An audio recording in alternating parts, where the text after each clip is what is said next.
deixar sair.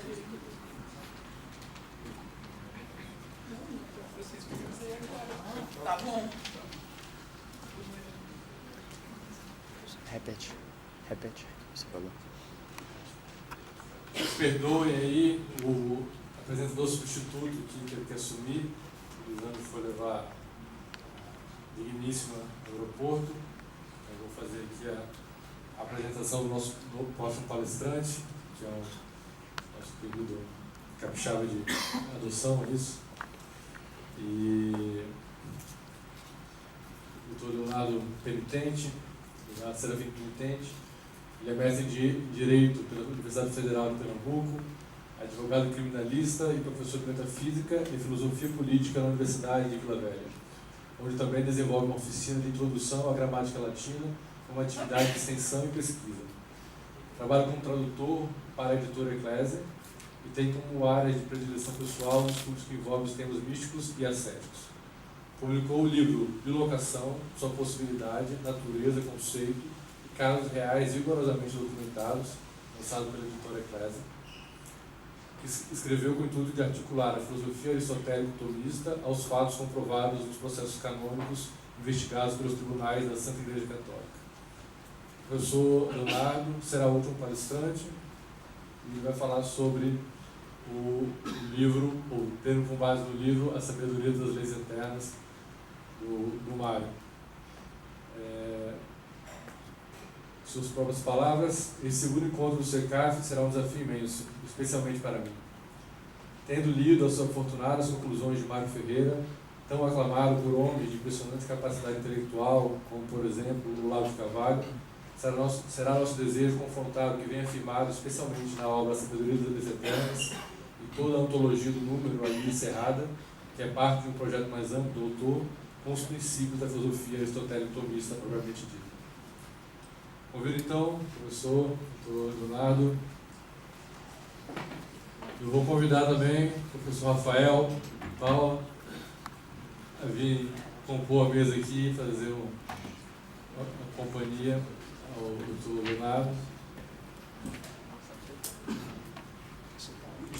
Mais um convite, eu tive a oportunidade de participar do primeiro CECAF, em homenagem ao filósofo Olavo de Carvalho.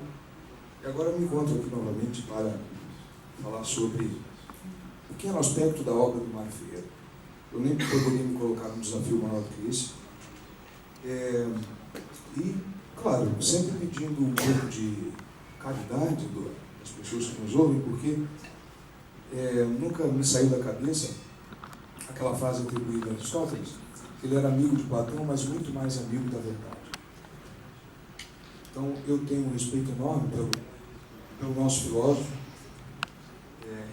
consigo reconhecer as qualidades e o esforço que ele teve, também consigo reconhecer todos os elogios que o professor Olavo de Carvalho faz a ele, sobretudo por ele ter sido um homem muito acima, e continua sendo um homem muito acima do nosso espectro universitário. Por que eu estou tendo esse tom quase fúnebre? Porque eu talvez apresente aqui algumas críticas, e eu não quero parecer rude e nem despertar a ira de quem tem um apreço incondicional por ele. Mas eu, assim que eu fiz o estudo de suas obras, eu me senti impelido a eu me esforcei para saber se o que o Mário Ferreira estava dizendo, ensinando, especialmente no Sabedoria das Leis Eternas, que foi a obra que eu me debrucei mais, correspondia ou não ao real. Então, começo essas advertências e, para não me perder, porque são temas muito complicados, eu farei um misto de leitura e comentários, espero não cansá-los. A minha intenção nesta preleção é analisar as convicções filosóficas propostas por Ferreira dos Santos, Mário, confrontando-as, ou, sendo o caso, integrando-as com os e nos sólidos e inabaláveis conceitos da escolástica rigorosamente tomista.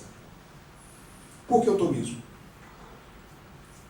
Porque o doutor Angélico é a máxima expressão da única metafísica verdadeiramente possível ao homem representada pela tradição católica. Deus comunica ao homem duas verdades convergentes, a natural e a sobrenatural. Estas duas revelações, como nos diz o tomista argentino padre Julio Menvelli, entre aspas, foram sistematizadas de modo incomparável e, de certo modo, definitivo pelo gênio de Santo Tomás de Aquino. Santo Tomás alcançou a verdadeira cúspide da metafísica, é dizer, a de determinar como forma própria de Deus a do ser subsistente, ou em latim, esse subsistens, e como verdade máxima da teologia a contemplação no ato de visão intelectual da divina essência trinitária, visão beatífica. Conseguiu também harmonizar num sistema perfeito e equilibrado as relações entre natureza e graça, de ordem natural e sobrenatural, de mundo e igreja, de metafísica e teologia. Fecha aspas. A filosofia aristotélico-tomista será, portanto, o aporte inescapável da presente apresentação. Farei o esforço de indicar quando termina o pensamento genuíno de Ferreira dos Santos e quando começam as observações escolásticas.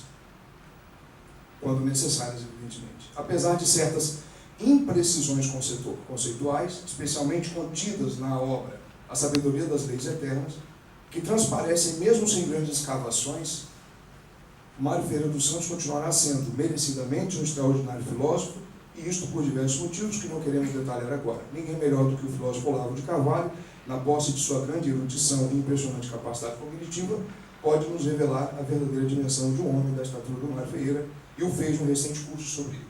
Inclusive, indico a todos. Passemos, então, feitas as advertências de hábito, ao que nos foi proposto. Ferreira dos Santos insere o conteúdo da obra, A Sabedoria das Leis Eternas, no que ele mesmo designa de a tríada superior. Isso é uma linguagem pitagórica. A página 50. Por leis, Mário Ferreira entende as normas efetivas que imperam e regem as coisas existentes. Depois nós veremos que, para a escolástica, a lei não é isto. Página 50 também. Há uma estrutura, segundo o nosso autor, da realidade que só se apresenta desta ou daquela maneira por causa da função exercida por estas leis. São leis condicionantes. É a lei no seu sentido efetivo e manifesto, diz Mário. Segundo o nosso autor, podemos encontrar nos escritos pitagóricos 10 leis que regem todas as coisas, enquanto as mesmas se manifestam na realidade concreta, no plano da manifestação. É a década sagrada. O seu conjunto se denominava, pela escola pitagórica, a mãe de todas as coisas. As leis que são as mães, ou a mãe, porque as leis que são a mãe de todas as coisas. É uma linguagem bastante pitagórica. Eu uso o termo pitagóricos ou pitagórico porque nós sabemos que Pitágoras, se nos deixou algo escrito, foi perdido durante o tempo e nós não temos como atribuir sinceramente, rigorosamente a ele qualquer coisa que seja, nem mesmo o teorema de Pitágoras. Então é melhor falar num conjunto de alunos que fizeram anotações, mas hoje nós não temos crítica filológica suficiente para separar o que é de Pitágoras do que é uma mera anotação de um aluno. Que o próprio Mário tinha consciência disso, como um grande erudito que era. A obra que queremos abordar faz um estudo minucioso de cada uma dessas leis eternas e sábias, quer dizer, a obra do Mário, que governam todas as coisas no plano da manifestação. Primeira lei, ele aponta. Eu vou me ater às duas porque as outras leis são manifestações dessas duas. A lei da unidade, e aqui começam os problemas. Este é, na minha opinião, o ponto mais importante de toda a obra. Eu poderia até dizer de toda a obra do Mário. Diz-nos muito pouco Ferreira dos Santos sobre a lei do um. Ele é muito conciso, muito sintético, mas o essencial é o suficiente para nos dar uma ideia da complexidade do tema. Assim se expressa o nosso autor, entre aspas, Mário Ferreira. A lei do um seria, consequentemente, a lei da unidade. Ora, o princípio de todas as coisas tem necessariamente de ser algo de positivo. Se as coisas existentes são positivas, seu princípio deve ser positivo. O princípio positivo, o princípio que se afirma, que dá testemunho de si e que se positiva a si mesmo, é precisamente o que se chama de ser. São temas complexos e metafísicos, e o Mário Ferreira encara esses assuntos aqui. O princípio de todas as coisas, continua Mário, positivas é o ser. O nada não pode ser princípio de nada. Ora, a unidade, como já dissemos, caracteriza-se por ser indivisa em se, ou seja, em si, ele coloca aqui o termo partícula latina, e divisa alho, ou seja, distinta de qualquer outro. Muito difícil isso. E nós temos dois esforços aqui. O primeiro de entender o que ele está dizendo. E depois saber se isso aqui realmente acontece.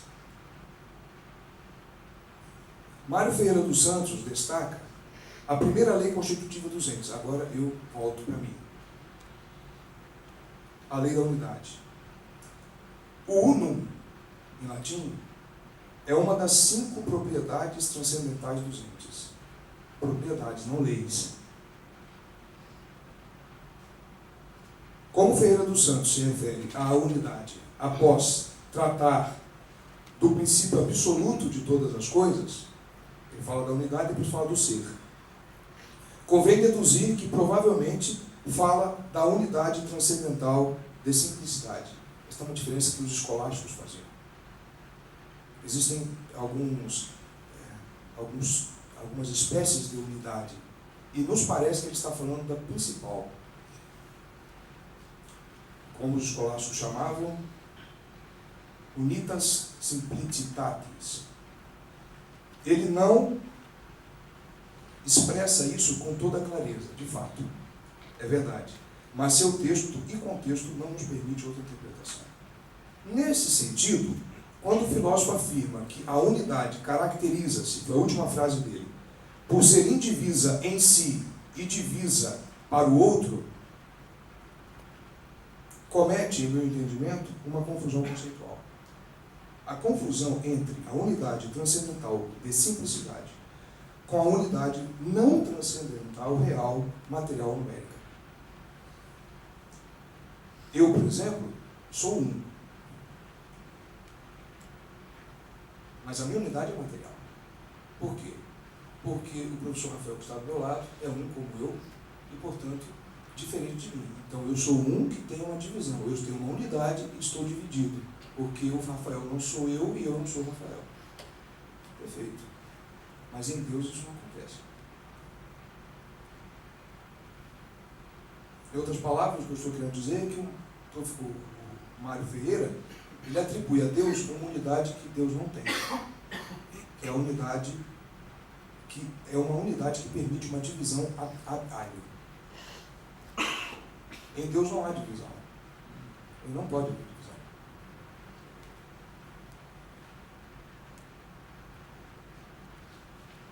Ou seja, a confusão entre unidade transcendental de simplicidade e a unidade não transcendental numérica. Confunde as duas formas de unidade porque, propriamente, a unidade transcendental de simplicidade, que pertence exclusivamente ao ato puro,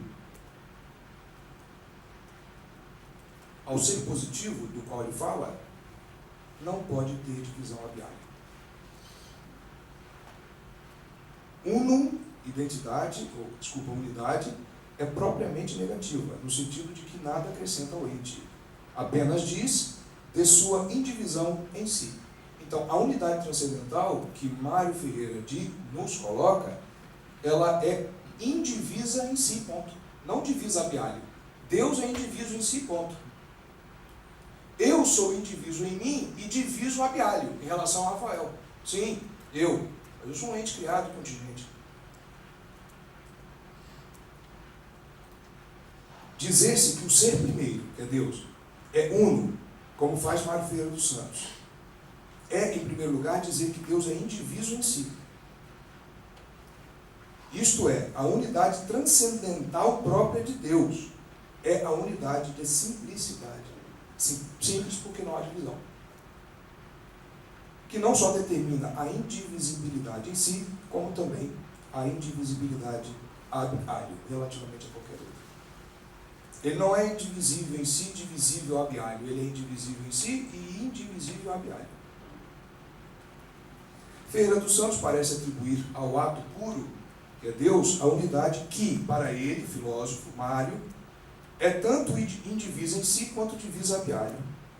Esta ideia ofende gravemente a unidade suprema e perfeita de Deus, que ele, o nosso filósofo, quis resguardar, porque Deus é o ser, e o ser, diferente dos entes, exclui toda a composição e toda a divisão de partes.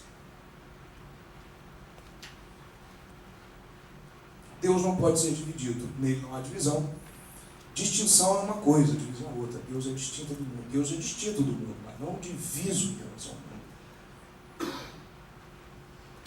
Isto ocorre, como dito, porque o ser absoluto possui uma unidade proporcional absoluta e simples. A unitas simplicitas própria de Deus inclui a indivisibilidade absoluta e perfeita, excluindo assim a divisão em muitos seres do mesmo gênero, porque há um só Deus, não há outro Deus como ele. A divisibilidade em seres de diferentes gêneros, não há mais que um só Deus, assim como a distinção interna de partes. Deus não pode ser composto por mais nada que ele mesmo, ou seja, não há composição e essência. O mesmo não ocorre, por exemplo, com os seres criados, para os quais resta a unidade transcendental por composição, porque eu sou um, mas posso ser composto em tronco, cabeça e braços, em corpo e alma, por exemplo.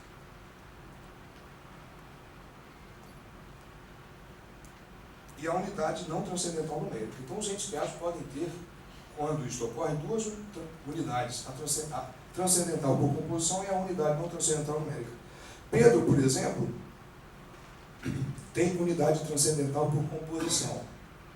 À medida em que é uma unidade, porque exclui a divisibilidade de mesmo gênero, não existe outro Pedro como ele, mas composto de corpo e alma, ou seja, uma unidade com composição. E tem unidade numérica, porque Pedro, além de ter corpo e alma e ser composto, ele não é o Paulo nem o Mateus. Ou seja, está dividido dos outros entes individuais e singulares. Tal fato explica a existência de Paulo, por exemplo, que é da mesma espécie que Pedro, no entanto, uno em si e por isso diferente de todos os outros homens. Pedro possui unidade transcendental por composição e unidade numérica, mas não unidade de simplicidade, dividido na individualidade e unido na especialidade.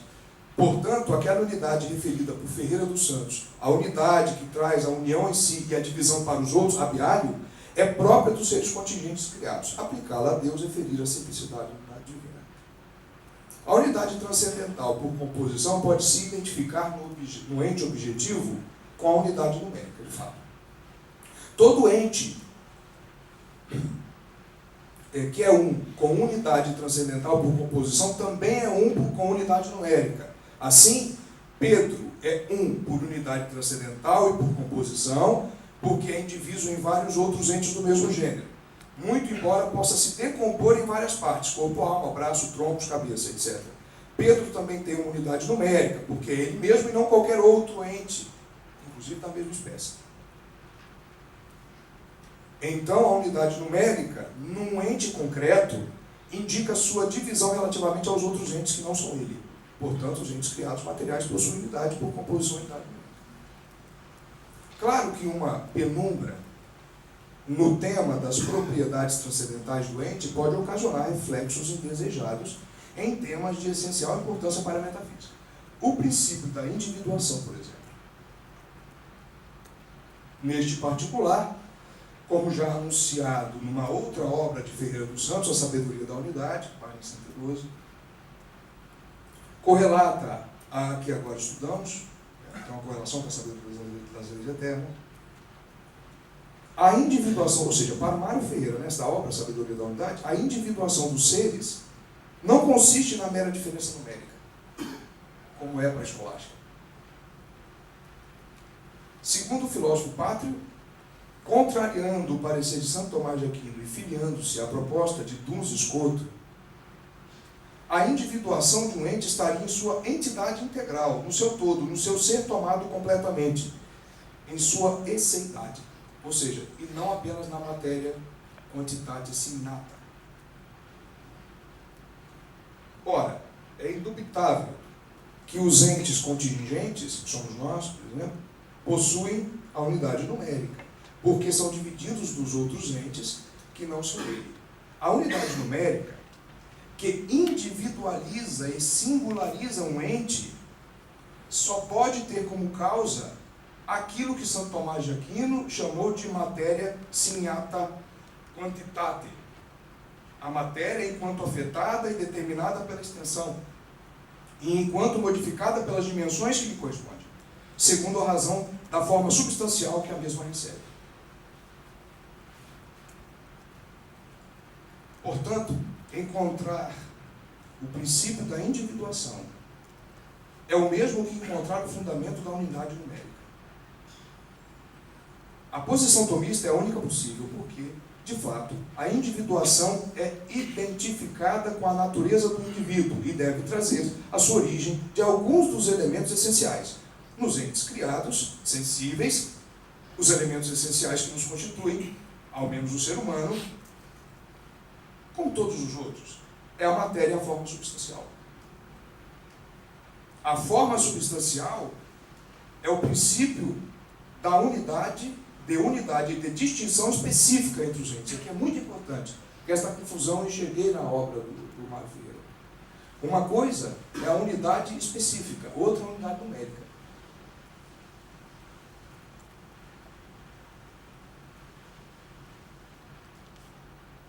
A forma substancial não é, nem pode ser o princípio de diferenciação numérica individual. Não pode. A forma não pode diferenciar numericamente os entes. Como entenderá Mário Ferreira na sua obra Sabedoria das Leis Eternas. Pedro e Paulo, Verbo e Grácia, por exemplo, estão unificados na mesma espécie, são todos seres humanos. Porque ambos têm a mesma forma substancial, a alma. Então a alma não diferencia, unifica. Observa-se igualmente que entre ambos e um primata, um macaco, há uma diferença específica, que é justamente a alma. A alma também aí que está a grande confusão de Dulce Escoto. A forma substancial, ao mesmo tempo que ela une, ela também diferencia, porque ela me une com os outros seres que têm alma como eu, mas me diferencia dos seres que não têm alma como eu. Só que esta diferença é de espécie, não numérica. A alma não pode criar uma diferença numérica, porque a diferença numérica é a matéria que cria. E eu acho que nesse ponto, o Mário Ferreira cometeu uma confusão grave.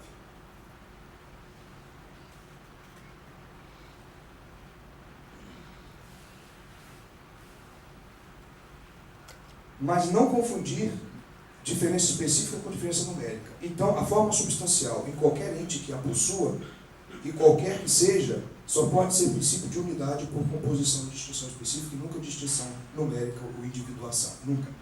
Parece-me infrutífera, aliás, a conclusão do filósofo brasileiro, para quem a individuação de um ente se encontra na totalidade dos seus elementos. Não, se encontra em um só. Um só. Na sua integralidade, em sua essência. Mas se o que a forma substancial, que forma o todo humano junto com o corpo, de um ente traz, a forma substancial de um ente traz a diferença específica de Paulo para cavalo, por exemplo, e a unidade por composição, a diferença numérica de Pedro para Paulo só pode proceder da matéria assinalada pela quantidade. Pedro, portanto, tem unidade consigo e com os da mesma espécie, e ao mesmo tempo é diferente de outro animal em razão de sua forma substancial. A matéria é, em si, indiferente. Estou falando da matéria-prima. A matéria é, em si, indiferente e potencial para todas as determinações. E, consequentemente, não inclui qualquer distinção e individuação. Agora, essa matéria, ao receber uma forma substancial determinada, recebe, por razão e na proporção adequada desta forma substancial, uma quantidade e dimensão determinadas, para as quais já estava preparada. É esta quantidade que afeta a matéria e gera o princípio de individuação dos entes, a causa da diferença numérica. Espantoso que o nosso filósofo, na página 33 do Opúsculo, que agora apresentamos tenha dito, entre aspas, eu volto, Mário Ferreira, a máxima unidade é a unidade absoluta da simplicidade do ser. O Mário Ferreira não ignora a nomenclatura escolástica. Por isso, eu defendo que o caso foi de confusão e não de ignorância. Do ser supremo, que é apenas ser, sem deficiência. Mas ele acabou de dizer que esse ser sem deficiência tem divisão abiário, que é uma deficiência. Ora, é exatamente a unitas transcendentalis simplicitatis de que falavam os escolásticos rigorosos e que no texto de Ferreira dos Santos fica confundida com a unidade numérica. Também nos pareceu inadequada a utilização da expressão lei para designar a unidade, que é, como afirma a sã filosofia aristotélico-tomista, não uma lei, mas uma propriedade transcendental dos entes. Os escolásticos de primeiro esplendor já tinham realizado a diferença essencial entre uma propriedade transcendental e uma lei. A lei é um termo unívoco. Significa apenas, como definida pelo Dr. Angélico, uma disposição da razão ordenada ao bem comum e promulgada por quem tem o cuidado da comunidade. Tudo o que existe é uno, porque a unidade é propriedade transcendental dos entes, mas nem todas as coisas são leis. Lei não é propriedade inerente aos entes. Por isso também é que se costuma dizer que o ser e o uno são mutuamente conversíveis. Isto é, tudo o que é uno, e tudo o que é uno é. Isto nos leva a concluir, segundo a filosofia aristotélico-tomista, que a noção de unidade como transcendental dos entes é análoga. Este é um outro tema muito complicado da analogia.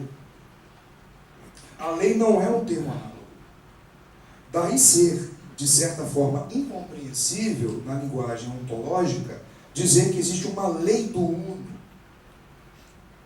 e defender, como faz Ferreira dos Santos, que, entre aspas de novo, cada ser participa da unidade segundo seu grau de intensidade. Isso é analogia. Mas a participação, rigorosamente falando, só é possível não sendo a lei do termo análogo, e sim unívoco, não pode ter em si virtude participativa.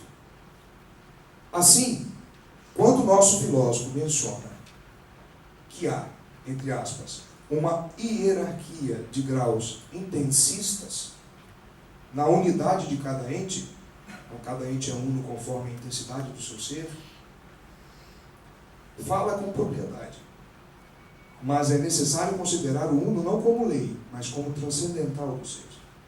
Porque sendo transcendental do ser, ele é conversível ao ser. Sendo conversível ao ser, ele também é análogo como ser.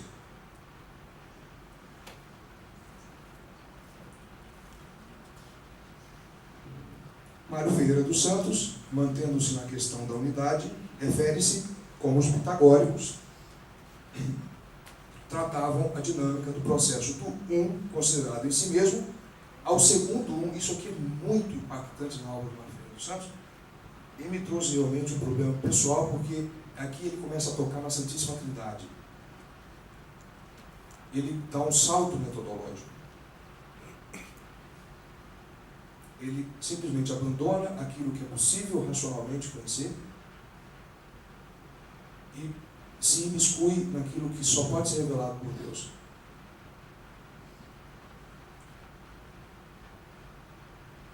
Ele diz, o primeiro um é o Pai, que gera o segundo um, que é o um Criador, que é o Filho. Página 53, entre aspas, né? Estou citando Mário. Evidentemente, está abordando um tema só acessível a nós pela divina revelação, a Santíssima Trindade. A segunda pessoa da Santíssima Trindade, nosso Senhor Jesus Cristo, não é um enquanto operação, como diz Mário. Porque para Mário Vieira, o Pai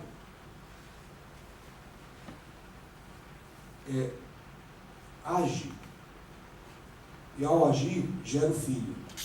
O Filho é um em função da operação do Pai.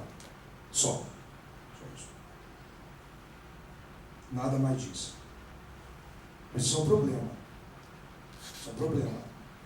Porque Cristo não é um, ele é um.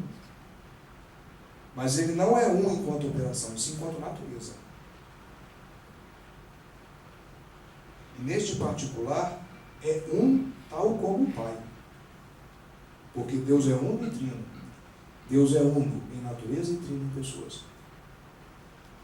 A unidade de Deus não está na operação, na função, está na natureza.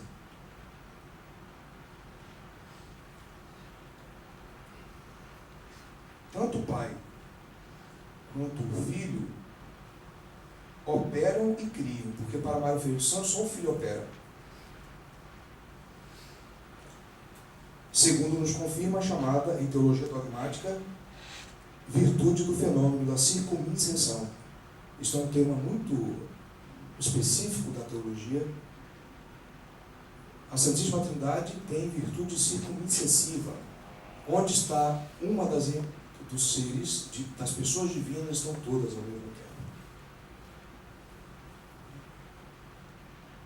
Por isso que o nosso credo, sendo constantinopolitano, diz, os católicos, que o Cristo é por quem tudo foi feito.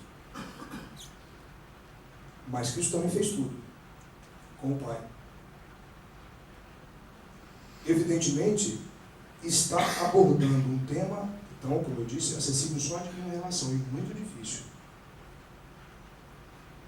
E é difícil sair impune dele.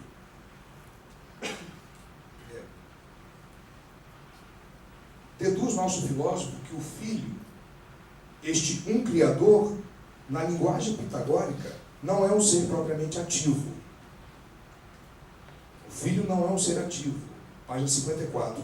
Porque é o Pai que é, aqui ele usa uma expressão grega, o hen proter, o absolutamente ser. Só o Pai é ativo. Ele, Pai, atua e realiza. Parece haver uma contradição, porque Ferreira dos Santos acabara de afirmar que o Filho é quem operava.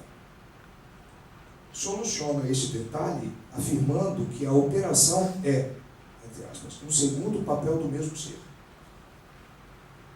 Então o Filho é um Criador, segundo o filósofo brasileiro, e ao mesmo tempo é mera função operativa do Pai.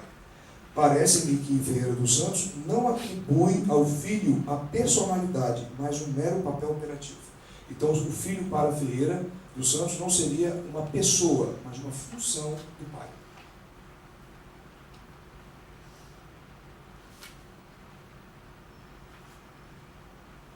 Muito provavelmente adotando a perspectiva voluntarista de Duns Scoto, diz ser o Pai a vontade e o Filho o intelecto.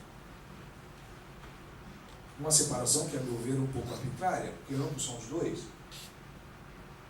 Declara, evidentemente, a supremacia desta sobre aquela, da vontade sobre a inteligência. E o Pai é ativo, operativo, e o Filho é uma mera função dele. A vontade sobreponte ao intelecto.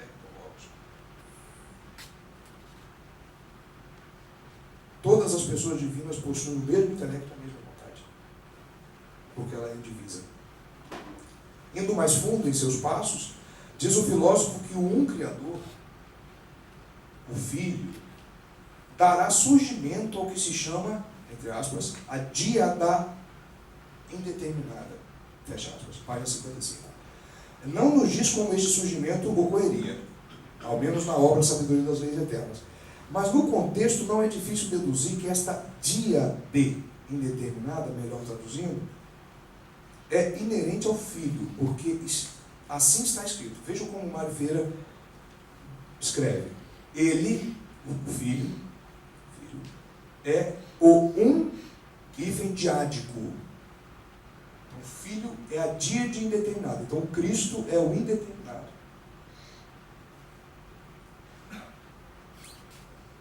É o Filho, o Criador, que é o ser enquanto opera, enquanto cria, mas não se separa abissalmente do outro, porque um é o outro apenas operando numa segunda função. A distinção em Deus não está para Ferreira dos Santos na pessoalidade ou na personalidade de Deus, mas na funcionalidade. Ademais desse pensamento grave, é notório que o nosso filósofo praticamente identifica o elemento cosmológico indeterminado com o filho. Ou seja, a função do pai é o filho. E este filho é um com o pai, porque nada mais é do que um momento operativo do pai. Deus teria, segundo o filósofo, uma segunda função, que é o filho. O filho é uma função. E essa função é indeterminada. O pai é determinado e ativo, o filho indeterminado e passivo. Mas a indeterminação, como tenta explicar Ferreira dos Santos, é potencialmente infinita. Aqui, aspas, ele está dizendo. Claro, com uma linguagem escolástica. O indeterminado é potencialmente infinito. Então, o filho é potencialmente infinito. Potencialmente infinito. Página 56. De fato, o filósofo admite a máxima potencialidade do filho, ou no filho, na operação de Deus, porque o filho é a operação de Deus, isto é, em Deus mesmo. Porque se o filho, como diz o Mário Ferreira, é um com o pai, ele é Deus com o pai, mesmo sendo uma mera função do pai. E como é que Deus pode ter a indeterminação se ele é o absoluto determinado?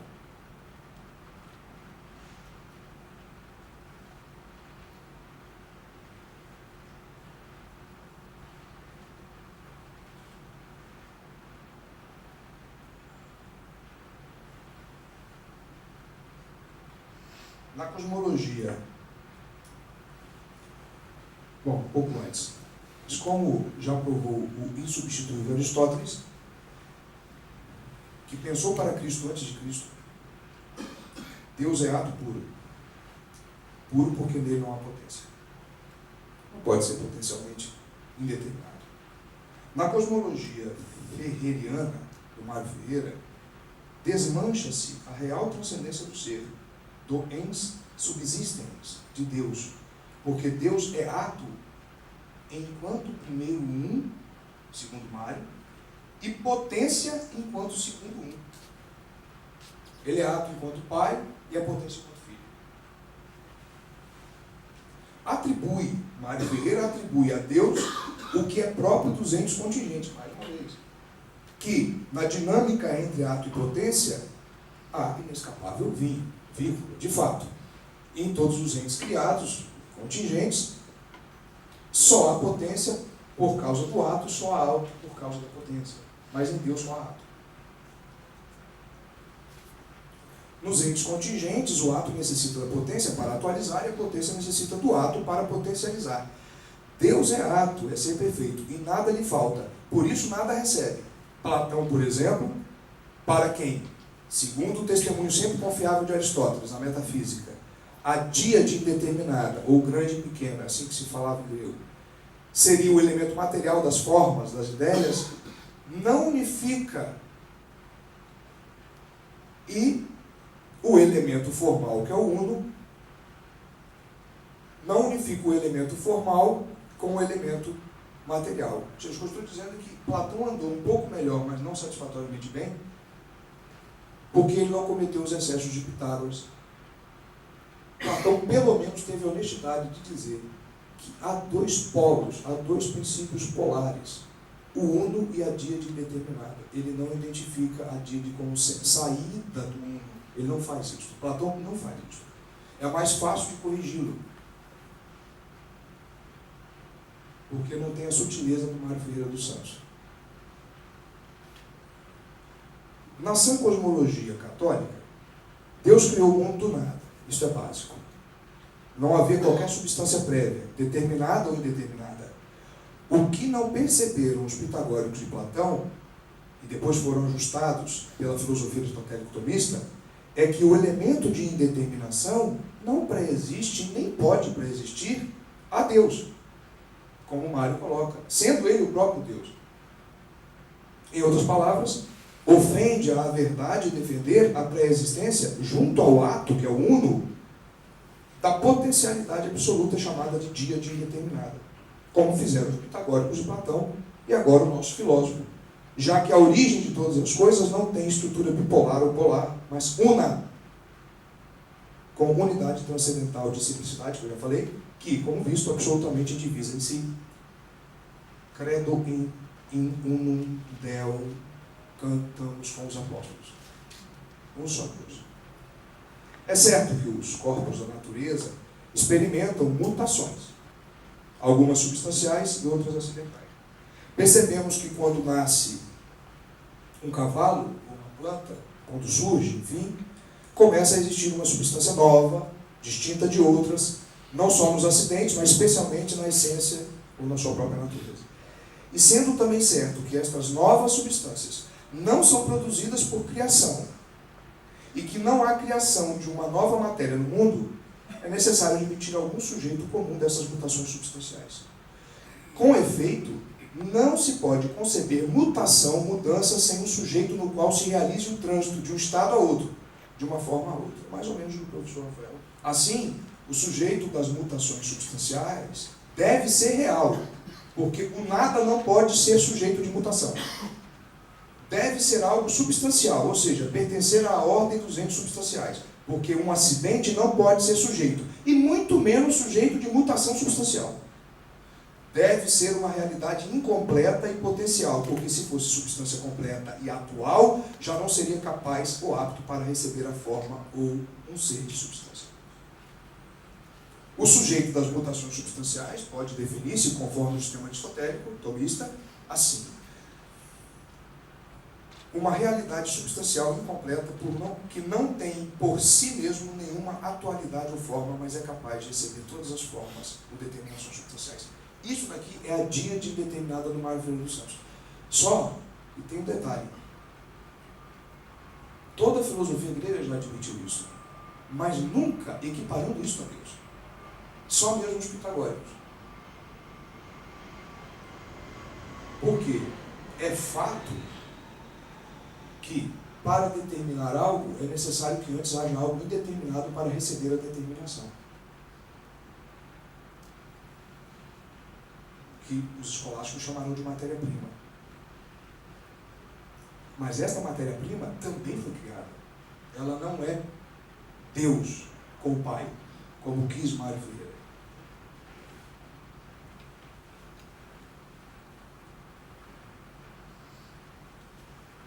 Este sujeito geral das mutações substanciais, que é disposto no fundo de todas as substâncias corpóreas e materiais, como que um substrato geral das mesmas, que é parte constitutiva da sua essência, que por si mesmo e de si mesmo não possui nenhuma atualidade ou determinação, mas apenas mera capacidade ou potência para ser determinado e atualizado por uma forma substancial, e constituir com ela a forma substancial, a substância X ou Y, é o que se chama na cosmologia tomista a matéria-prima. É prima porque não se confunde, ou não se pode confundir com o sujeito das mutações acidentais. Por quê? Uma coisa é ser sujeito de modificações substanciais, outra coisa é ser sujeito de modificações acidentais. Sujeito de modificações acidentais, uma substância pode ser. Isto, evidentemente, não pode ser Deus. Esta matéria-prima não pode ser Deus.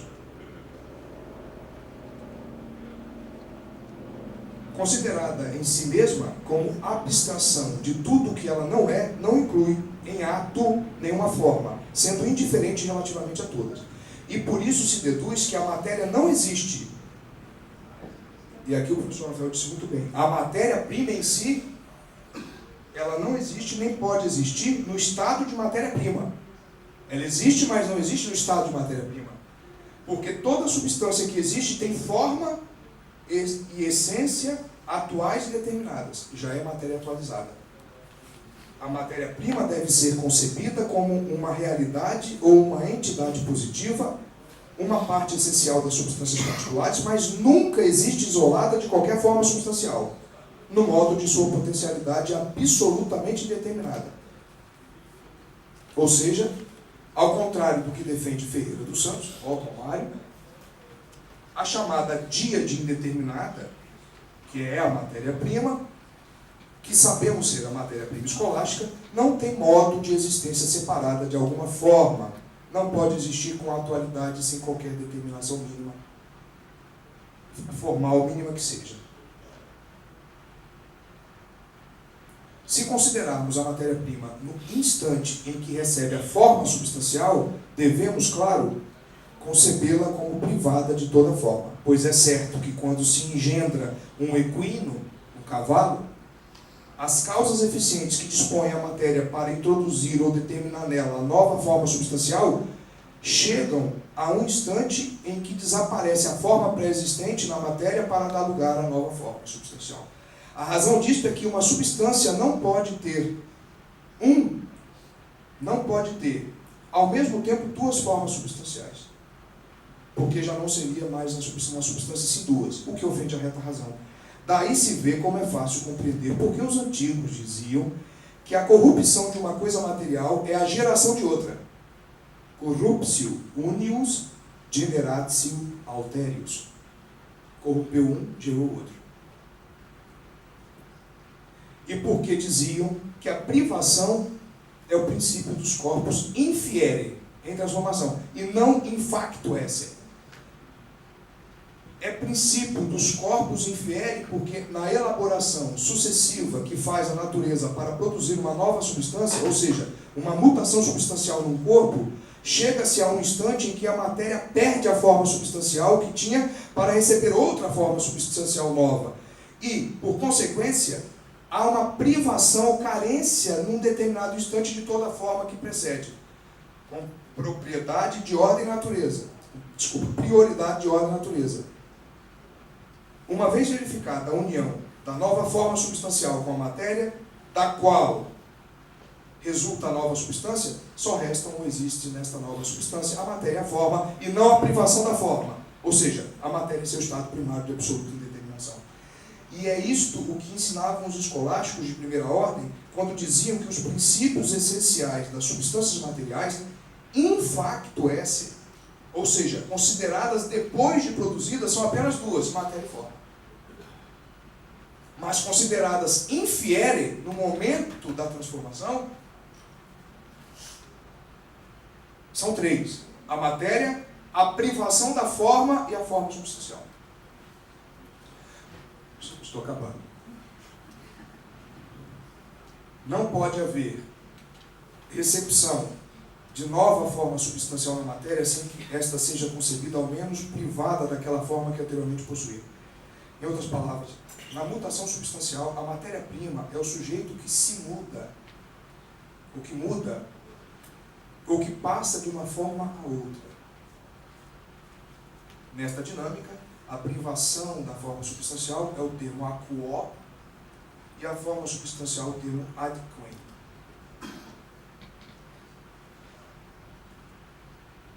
Já na página 58, Ferreira dos Santos demonstra a sua compreensão da filosofia aristotélica nas relações entre matéria e forma e nas relações delas com ato e potência. E aí Mário Ferreira chega à segunda lei, que rege e determina todas as coisas. A lei da oposição.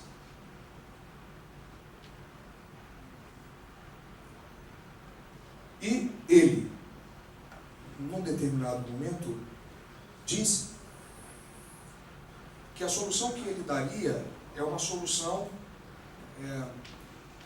dos escotos, ele claramente fala dele, e ele tenta provar que esta também é a posição de Santo Tomás. Eu discordo. Não entendo, acredito que tenha sido uma interpretação, quer dizer, tentando, na questão do ato e potência, identificar dos escotos com o doutor Angélico. E aí Mário Ferreira vai dizer, para terminar, eu quero apenas me situar e me reduzir a essas duas leis, que ele mesmo admite como as leis que regem todas as outras coisas. Ele diz assim: de antemão, já sabemos que está para a nossa concepção matética perfeitamente clareada porque no contexto beta, que é o contexto das coisas ab alio, das coisas finitas, o ato não pode ser um ato separado totalmente da potência. Perfeito. Isso São Tomás já disse. Este ato tem de ser um ato de certo modo potencial. Sim, porque o ato, ele se divide em, segundo a escolástica, em ato puro, como nós já falamos, o nome propriamente na escolástica não é esse. Me deu um branco, mas eu poderia verificar no livro. Está comigo. É sempre bom andar armado, não? Mas eu não, senão vai perder. É isto. Está tão melhor a palavra. Então, o ato que é chamado puro, porque essa é uma tradução do grego de Aristóteles, este ato, de fato, não admite nele nenhuma potência, ponto. Mas há atos que admitem potência, e precisam ser assim, senão o nosso mundo contingente criado não conseguiria se mover. E ele diz ainda, este ato tem de ser um ato de certo modo potencial, em sentido também passivo, porque do contrário seria ato puro. E ato puro só pode dar-se no conceito alfa, ele usa uma linguagem muito específica, que é o contexto do ser acima. Então o próprio Mário Ferreira reconhece que, transpondo todo o raciocínio para o ato e a potência, não pode haver em Deus nenhuma potência, e especialmente a potência absoluta, ou a potência da absoluta indeterminação, que é típica da matéria-prima, ou se quiser, numa linguagem platônica, díade indeterminada.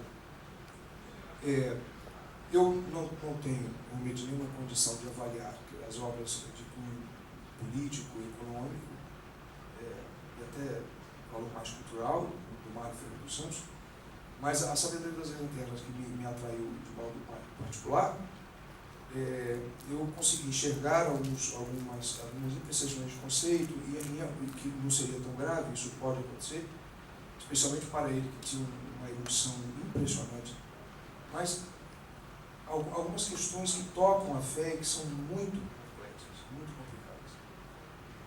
Bom, de qualquer maneira, eu estou aberto aqui para as perguntas, as pedras. Então eu agradeço imensamente a oportunidade. Estou aqui à disposição de todos, né?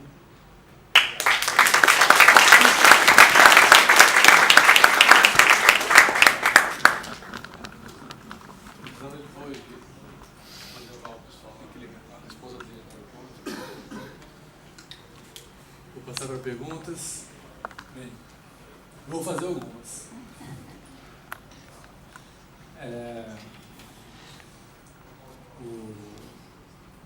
Você vê, da exposição a gente vê como até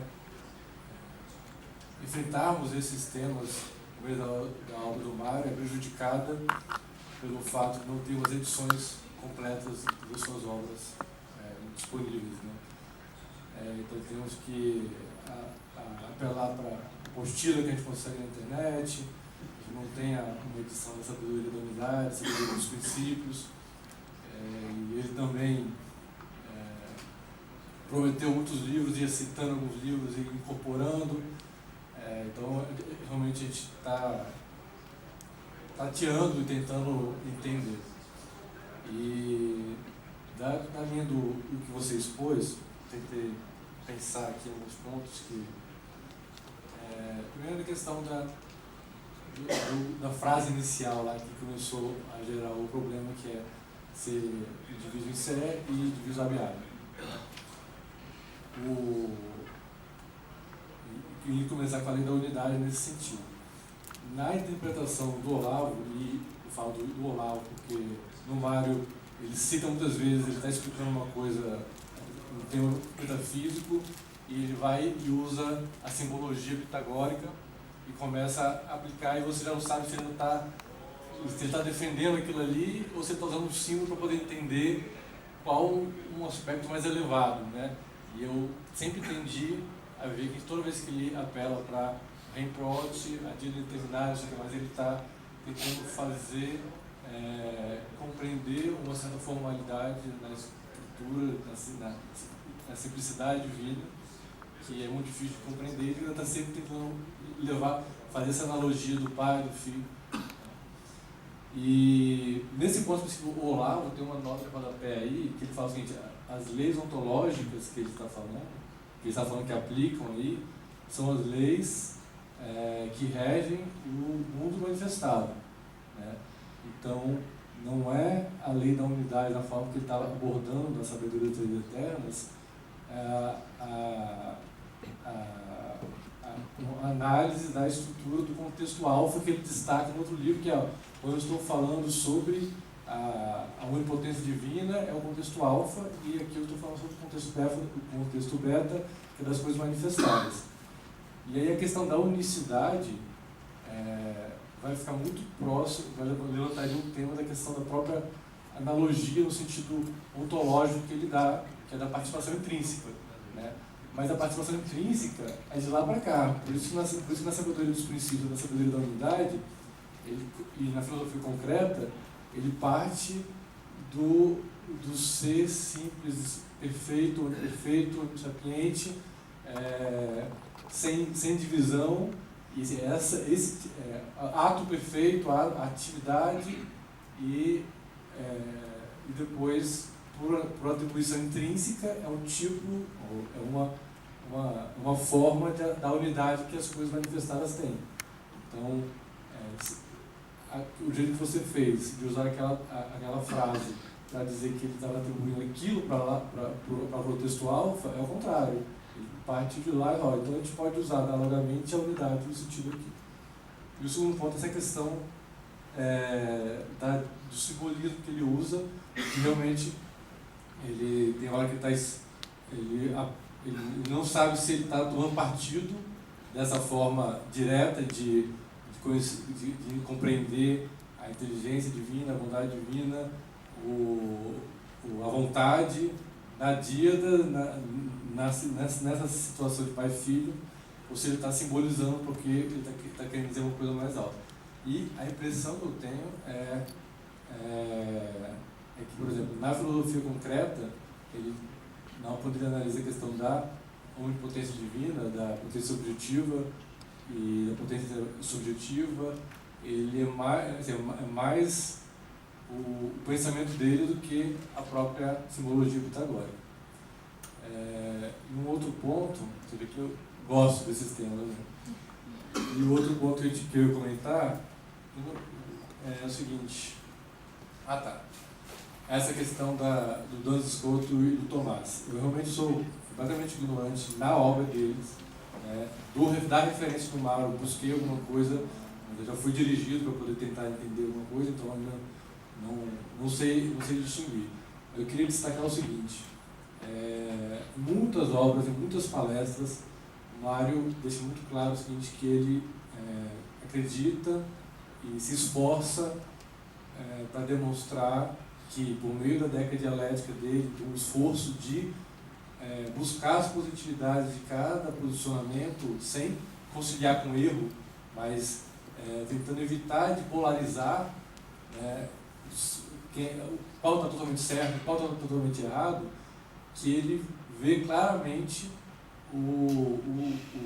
a convergência de São Tomás com Duns Scoto. E ele cita muitas vezes esse problema que o tomista não quer ver isso, o scotista não quer ver o outro lado, e nem parece que estão todos trabalhando com uma obra maior, né? E em outros livros, Sabedoria da Unidade, Sabedoria dos Princípios, ele gasta muito mais páginas para poder tentar demonstrar isso aí.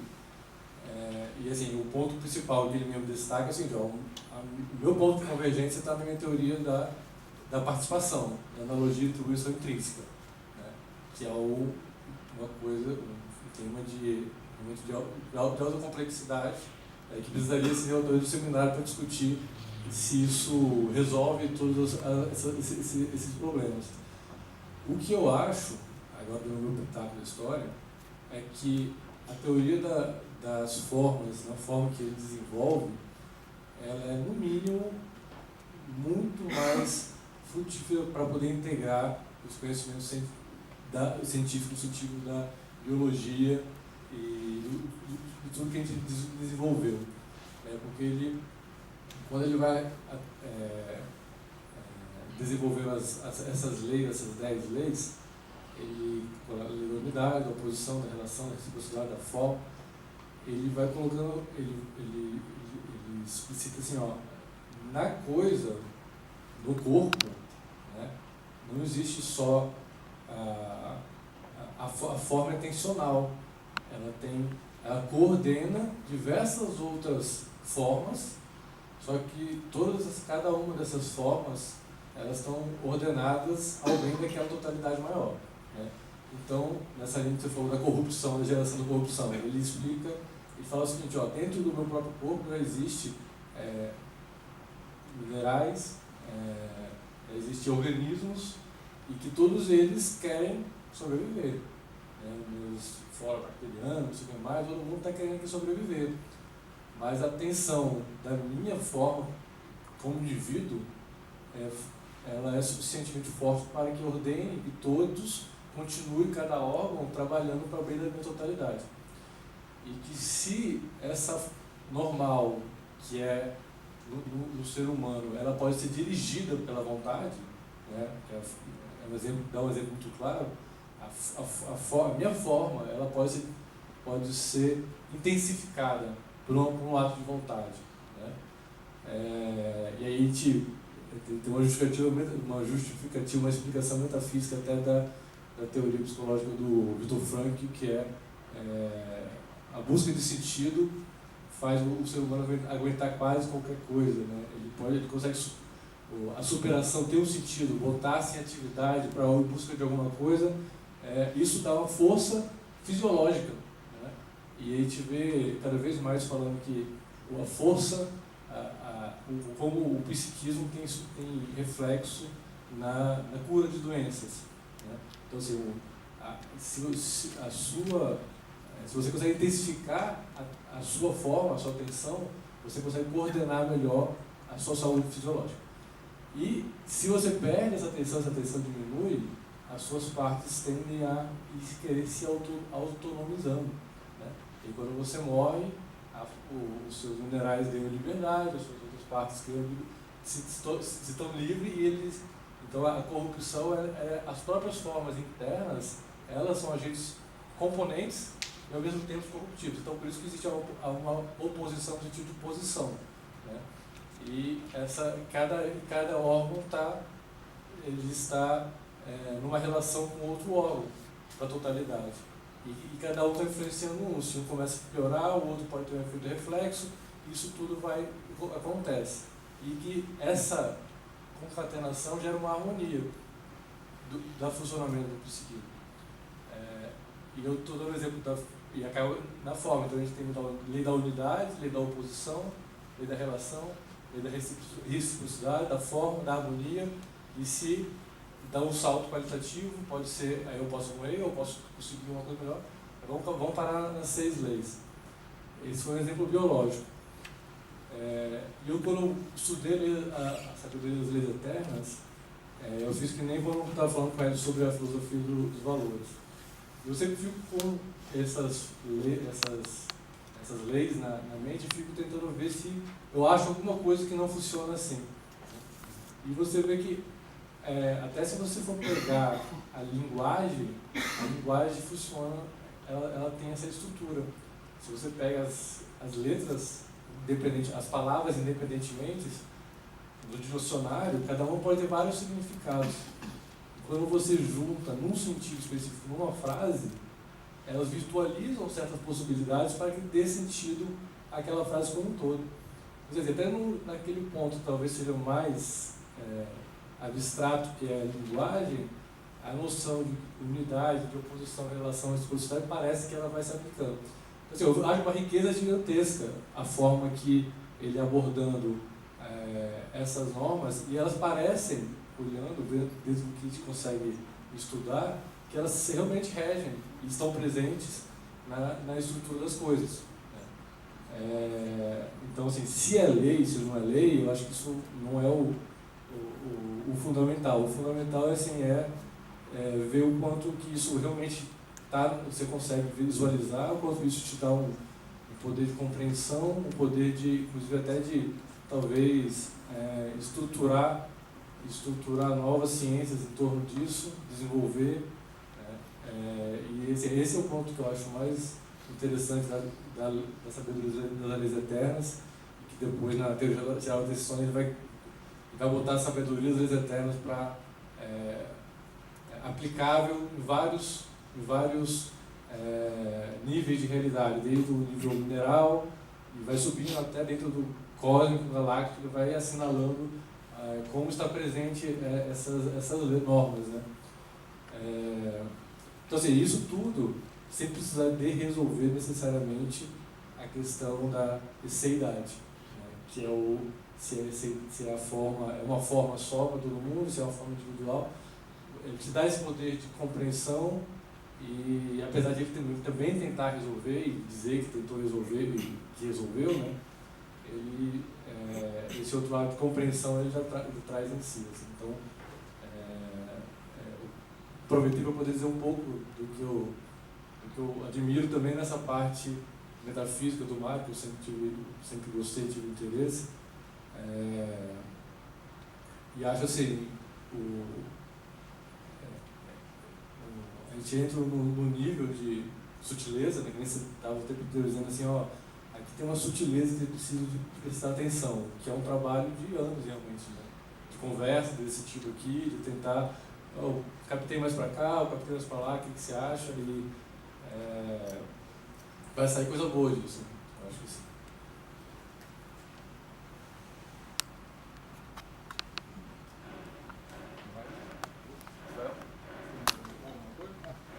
Sim.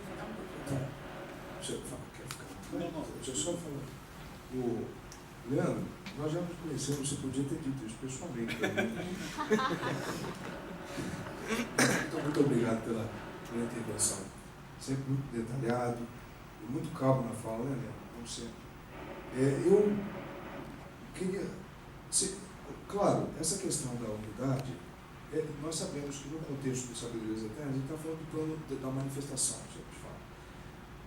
Ele começa os parágrafos, esse rigor foi uma coisa que eu aprendi com a escolástica, tive muita dificuldade, porque eu que sou pessoalmente sem rigor qualquer, né? Para escovar os dentes eu não tenho rigor, mas até nisso eu tive um certo treino, de a unidade. Ele vai dizendo assim, o princípio positivo, ele está falando de Deus, o princípio que se afirma, que é o único princípio que se afirma é Deus, que dá testemunho de si, que se positiva a si mesmo, é precisamente o que se chama ser. Está falando do ser. Aqui ele está no contexto alfa. Bem, o princípio de todas as coisas positivas é o ser, contexto alfa. O nada não pode ser de nada. Ora, ele já pulou. Aí realmente aí fica complicado. Eu falo uma dedução minha. Ele pulou, fez assim. Ora, porque para um leitor desavisado, ele vai provavelmente inferir que esta unidade que agora ele conceitua é do ser. Ora, a unidade, e ele também não disse que tipo de unidade, se é numérica, se é, enfim, não disse nada.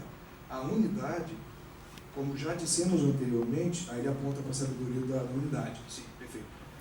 Caracteriza-se por ser indivisa em ser e divisa a alho. Claro, eu fiz uma dedução de certa forma pessoal, mas um pouco autorizado pelo contexto, não deixa de estar autorizado. Eu fico muito preocupado para quem vai ler, né? Isso pode impactar. E eu lembrei sempre desse primeiro ponto, né? Você fez comentários muito inteligentes, mas talvez eu teria uma tendência a discordar neste primeiro ponto. Em relação, por exemplo, às questões simbólicas para atingir um nível mais alto, ele sempre fala, encontramos, quando ele fala da ou da diada, aqui na tradução, indeterminado, encontramos no cristianismo a mesma concepção. Não é a mesma concepção. Isso aqui não é simbólico, ele está afirmando. O Pai e o Filho surgem como símbolo, sim, da mesma da mais estreita das correlações. Pois o filho é o filho do pai, aquele comete uma leve petição de princípio. O pai é o pai do filho. De modo que a afirmação de um é a afirmação do outro. Ele diz, em linguagem filosófica, ele está falando do cristianismo, mas em linguagem filosófica eu posso explicar assim o que ele está dizendo. O primeiro um, que é o impróter, é existencialmente, essencialmente ele mesmo. O um. Imutável e eterno. O ser enquanto ser. É absolutamente ser, imutável e eterno. Mas esse ser é ativo.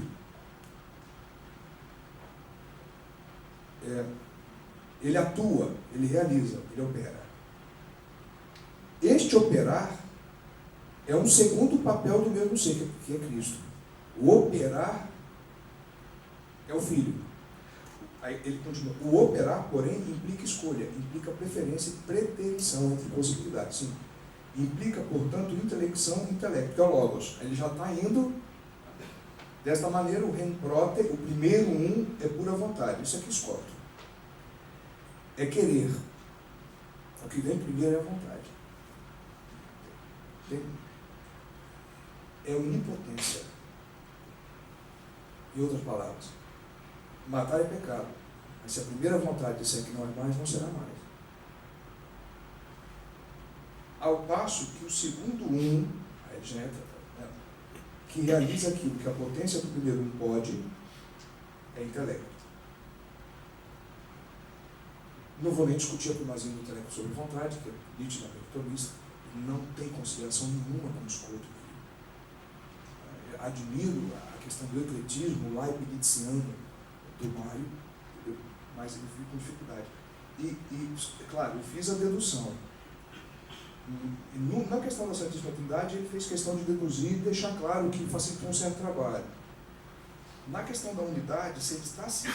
E depois, lendo, depois você me enviou aquele excerto, eu já tinha visto, e lendo a sabedoria da unidade, praticamente, ele aprofunda um pouco mais, mas praticamente a mesma linguagem. Mas como eu fiquei para analisar apenas este, eu não quis trazer, porque meu tempo já ia esgotar muito, mas eu poderia trazer trechos, eu poderia trazer trechos da sabedoria da unidade, você vai ver que a coisa, ele está servindo a uma unidade transcendental. Ela não pode ser aplicada. Não pode. Mas aquilo que você disse, é conversando. Pode ser que eu tenha tido uma leitura um pouco apressada, quem sabe, a priori. Quero ouvir, não estou fechado, não, quero ouvir. Queira Deus que seja mesmo o erro meu. Tá? Ou seja, o erro meu num assunto sério, num assunto grave, como é o da Santíssima Trindade. Enfim, mas é isso que eu tinha que comentar. Deixa eu falar uma coisa. Queria fazer um comentário, um testemunho. Eu já li muitas exposições sobre esses conceitos por parte de tomistas, todos esses que você tocou aqui, e raras vezes eu vi tão conciso e tão perfeitamente exposto. Então, quem quiser ter uma referência curta e simples a esse respeito, peça ao professor penitente que passe esse arquivo aí. Eu já vi em vários campos diferentes a aplicação desses conceitos. Eu os conhecia todos, mas cada vez que eu ouvi ele falando aqui, a articulação que ele deu, me parecem assim, do primor, de um rigor absolutamente assim, impecável. Eu também fiquei um pouco assustado no início, o mesmo tipo de questionamento que apareceu na minha cabeça quando você foi, na sua primeira frase, se é no contexto alfa ou no contexto beta, né? A gente pode tentar ser benevolente e dizer que era no contexto beta. É muito possível isso. Porém, todas as discussões que eu vejo, eu não sou especialista no tema, mas volta e meia a gente é obrigado a esbarrar com esses assuntos. Entre escotistas e tomistas, eu tenho sinto uma firmeza muito grande no tomismo. E o escotismo, todos os defensores de Duns Scott querem fazer uma composição. Talvez seja um alargamento de espírito. Quer dizer, a pessoa quer aproximar mais uma coisa da outra, talvez seja um reconhecimento de que o outro é melhor mesmo. Que o tomismo tem a posição correta nessas questões aqui. E de que o escotismo ele é eclético ou tem uma mente mais aberta, mais elástica, justamente porque reconhece o rigor e a certeza do outro lado e quer também compartilhar daquilo, às vezes alargando. Eu acho que isso não faz mal. Eu acho que a gente pode compartilhar desse espírito, que eu acho que é o que anima o Mário Ferreira dos Santos. Ele fala várias vezes de Duns Scott, tentando compor. Todo escotista que eu vejo tenta compor. O tomista é o mais antipático, justamente porque parece que está mais montado na razão mesmo. Apesar de ser muito... às vezes, eu não ia falar deles, mas os tomistas chegam a ser virulentos também. Né? Chegam a discussões assim absurdas, o cara quer tirar da doutrina de ato e potência se mulher pode usar calça jeans. Nem eu uso calça jeans, né? Coisa mais desconfortável que existe. Bom, chega a esse né? E os escotistas não têm isso. Né? Eles têm realmente uma tolerância nesse sentido. Ele fosse considerado sutil. Pois é, o sutil era ele. E quando você falou eu não lembro, você falou dois termos diferentes para os escolásticos de boa... rigorosa. Você excluiu os Duns Scott, primeira linha. Você excluiu o Duns Scott e além de São Tomás de Aquino, quem que você... Quem mais você estaria falando? E última coisa, sobre a organização do seminário. Sobre a organização do seminário, você jogou pedra e levou pedra também. E você vê que dos 4 palestrantes, 2 tocaram nas obras, bastante a fundo. Um veio jogando pedra e o outro nem tocou no autor, no filósofo. Né? Então foi uma coisa... foi muito bem organizado o seminário. Professor Ferro. Bom, obrigado pelas palavras. Eu tentei fazer alguma coisa aqui, mas obrigado. Eu acho que isso não é merecido meu, não é nenhum. Enfim, senão daqui a pouco eu vou chorar. Não, mas foi só merecido, por favor. Eu posso até disponibilizar o material, enfim, mas são merecidos. Em relação aos, especialmente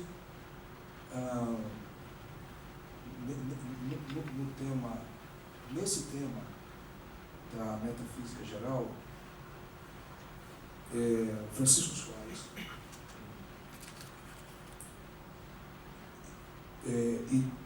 e Duns Scott são os dois principais. Eu, de repente, porque eles de alguma maneira influenciaram a filosofia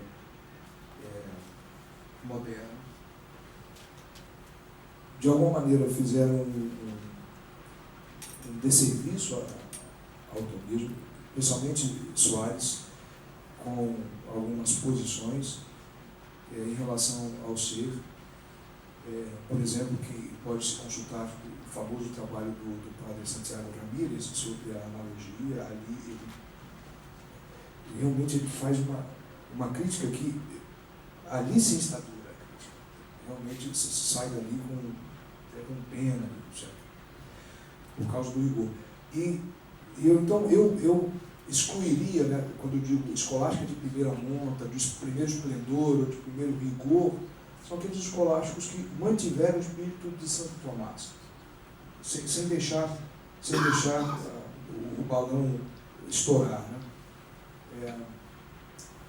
Também nessa escolástica de primeiro plano, existem aqui e acolá pontualmente problemas.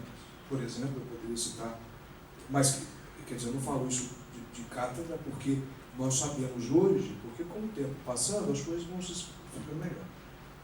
No trabalho do Frei João de São Tomás, citado, há problemas ali, especialmente na lógica.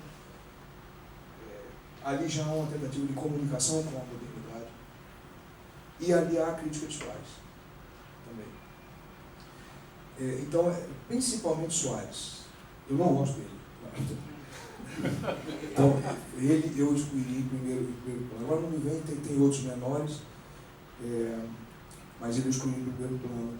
E o próprio Duns Scoto. Acho que nesse ponto aqui foi. Mas como Deus é sábio, quis reservar a ele um dogma de beleza indiscutível, que não deu a Santo Tomás. Né? Já li que não foi dele, mas enfim, ele pelo menos sistematizou, que e foi a Imaculada Conceição da Virgem Maria. Isto, ter defendido isso já o coloca mas, do ponto de nesses assuntos aqui, que precisam de rigor, são assuntos que precisam de rigor, eu escolheria Francisco Soares. Não os, mas o. Eu escolheria Francisco Soares. Este daí, realmente, eu não indicaria, a não ser que tenham lido o primeiro de São Tomás, os escolásticos que comentaram depois. Por exemplo, esses dias eu descobri, e fui na obra, já vou certo, e fui na obra para conferir, inclusive essa obra hoje está lá no Centro Augusto, porque o Caetano, como se quiser pronunciar, Tomás de Ville, considerado um grande tomista, todo esse problema de pessoa humana que vai aparecer em Jacques Maritain começou lá. Há um cidadão que defende uma tese muito interessante, e eu fui na obra, porque eu tinha a obra, ver se estava ali mesmo, entendeu? Então, sempre haverá problemas, mas nesta questão que a metafísica, para mim, Francisco Soares tinha que ser excluído. E todos os tomistas que se seguiram, Francisco da Vitória, eles precisam ter realmente uma exclusão. Porque eu não senti confiável, não teve o mesmo rigor, não senti. Muito obrigado pela pergunta, muito obrigado principalmente pelas palavras merecidas. Nós não combinamos nada, eu já tivemos a oportunidade de compartilhar um bom vinho, né? Que não me fez bem hoje, mas ele não combinou nada. E o Leandro, que podia já ter me antecipado alguma coisa, também não me antecipou. Não há nada combinado. Então, muito obrigado.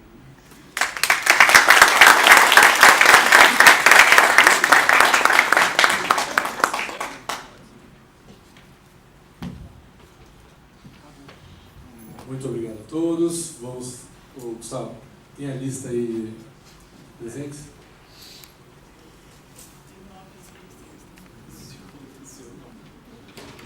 Vamos lá.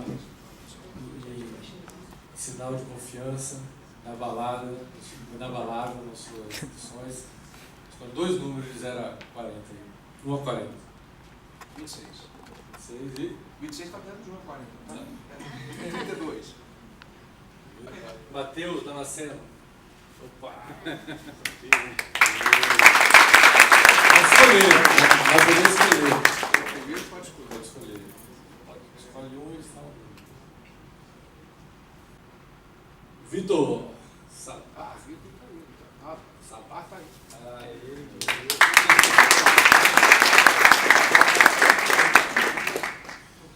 Bem, mais uma vez, obrigado a todos. Foi um grande prazer tê-los todos aqui.